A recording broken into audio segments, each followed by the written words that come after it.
tarif PPN tahun depan akan naik sebesar 12% per 1 Januari.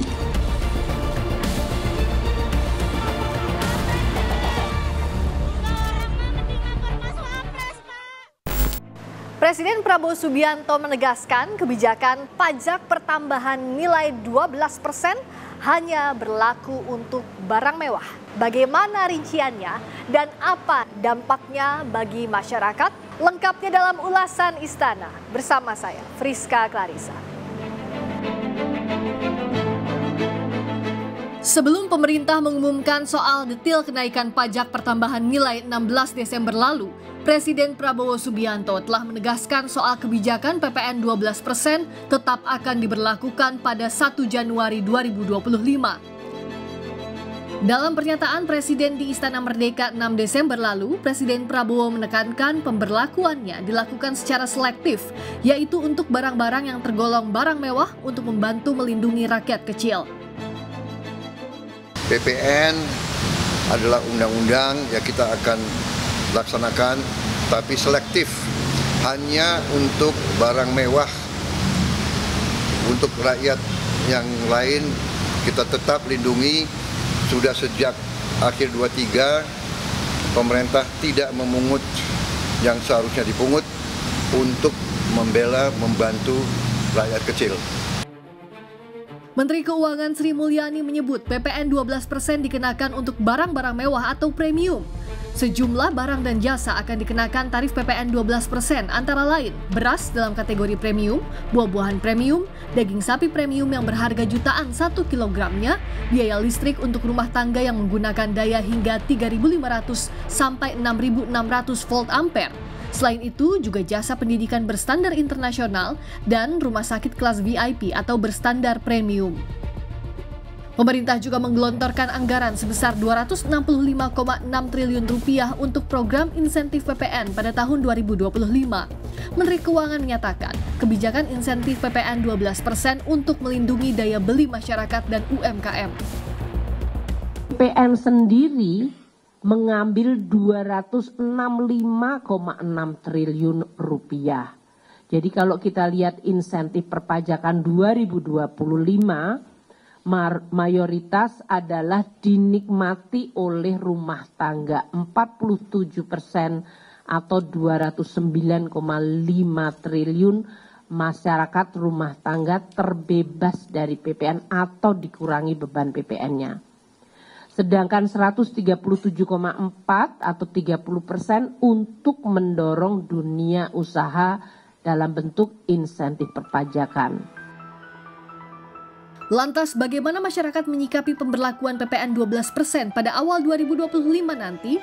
Survei Litbang Kompas awal Desember lalu memotret jawaban sebagian besar masyarakat akan lebih berhemat dalam berbelanja. Sebanyak 51% responden menyatakan akan menghemat belanja. 7,4% akan menurunkan standar belanja atau beralih produk yang lebih murah.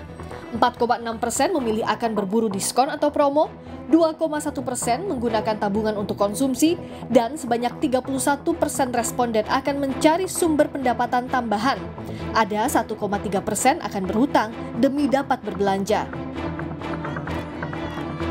Dengan kenaikan PPN, sejumlah warga berunjuk rasa di seberang Istana Merdeka menyampaikan petisi menolak kenaikan PPN 12%. Inisiator petisi meminta pemerintah membatalkan kebijakan itu. Beberapa dari mereka diminta masuk ke Sekretariat Negara menyampaikan tuntutannya didampingi petugas keamanan. Koordinator aksi menyebut ada upaya untuk meredam kenaikan PPN 12% dan dibuat tidak begitu hebat seolah biasa saja. Bahwa memang ada upaya-upaya buat mereduksi kenaikan PPN ini tidak sebegitu hebatnya, dibuat seolah-olah biasa-biasa aja, dibenturkan dengan narasi hanya untuk barang mewah, padahal kita tahu ada yang namanya pajak barang mewah, ya kan? Kenapa PPN yang dinaikin? Itu juga sangat aneh gitu. Itu kita nggak dapat jawaban itu apa gitu sih. Iya, harus dibatalkan karena dampaknya sangat luas gitu ya. Saya nggak perlu mention satu lagi, udah banyak ahli yang ngomong juga, dan ya harusnya didengarkan ya, harapannya ya itu doang sih. Ketua Umum PP Muhammadiyah Haidar Nasir meminta pemerintah mengkaji ulang kenaikan PPN menjadi 12%. Haidar meminta setiap kebijakan yang dirumuskan harus berlandaskan keadilan sosial.